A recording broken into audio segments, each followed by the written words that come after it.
Bismillahirrahmanirrahim. Assalamualaikum warahmatullahi wabarakatuh. Kembali di Ewa Channel yang membahas seputar kebudayaan, sejarah, terutama yang sekaitan dengan pusaka Sulawesi. Kali ini yang akan saya bahas adalah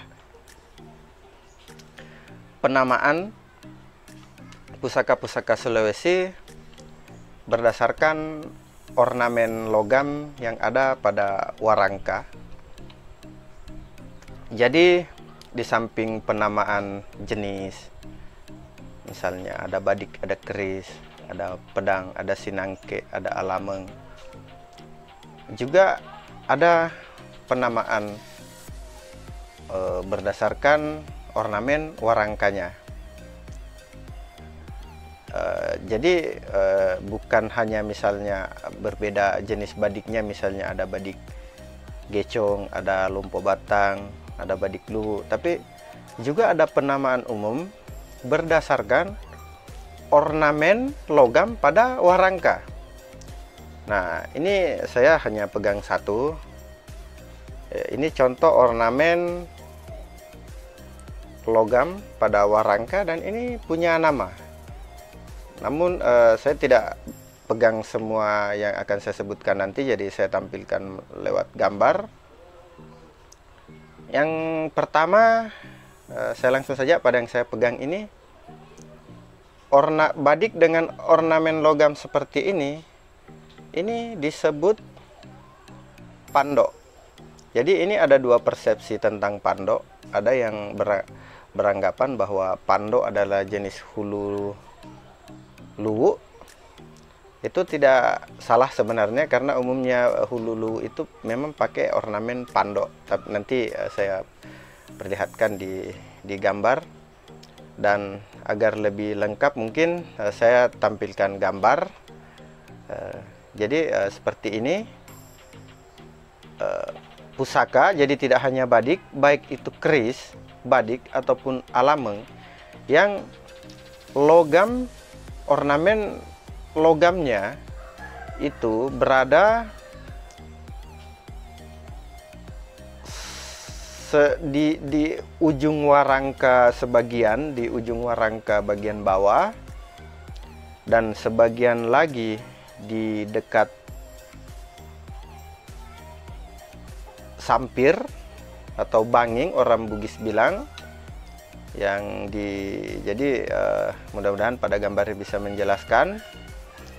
Yang ini, bagian ini yang dimaksud pada bagian ujung,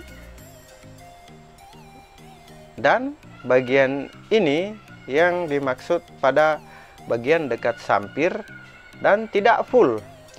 Ini namanya pusaka keris, badik atau alameng dengan ornamen pandok.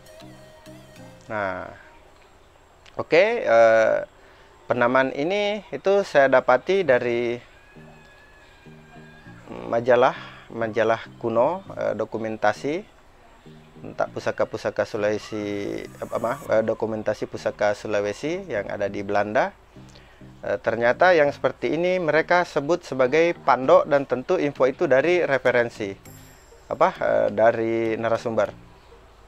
Nah, yang berikutnya ada lagi pusaka yang disebut pasang timpo.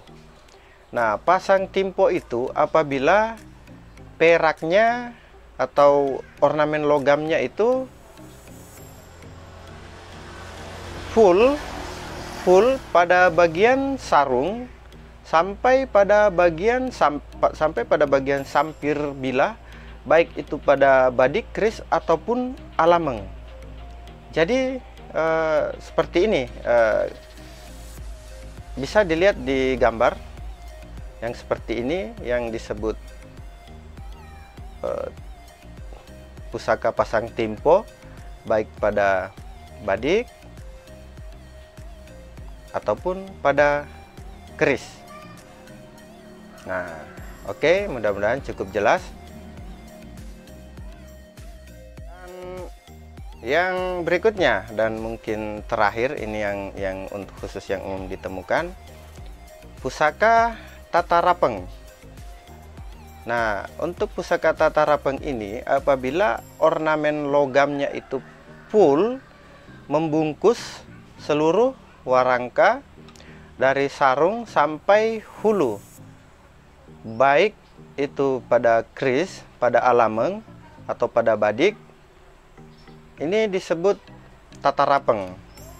Jika dibungkus full perak, dan apabila bahannya mungkin full logam, apabila bahan logamnya emas, disebut tata rapeng emas, tata rapeng ulaweng. Apabila full perak, tata rapeng salaka, dan lain-lain. Nah, jadi seperti itu penyebutan pusaka Sulawesi sesuai dengan ornamen logamnya. Oke, semoga bermanfaat. Mohon dukungannya, mohon like, komen, subscribe, share, supaya menjadi feedback penyemangat bagi kami untuk senantiasa membuat konten yang mungkin dibutuhkan oleh beberapa orang. Terima kasih. Assalamualaikum warahmatullahi wabarakatuh.